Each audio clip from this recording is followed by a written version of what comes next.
вручаем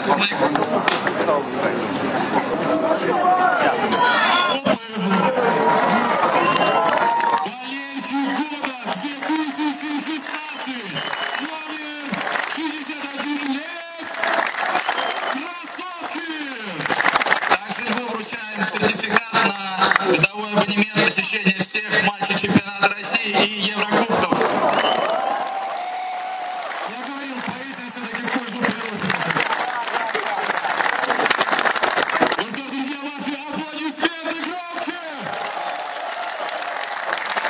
Вы знаете, очень легко писать, когда ты смотришь на огнедышащую, сметающую на пути авторитеты, причем признанные авторитеты, команду, которую возглавляет фантастический, просто умопомрачительный тренерский штаб во главе со сверхназом.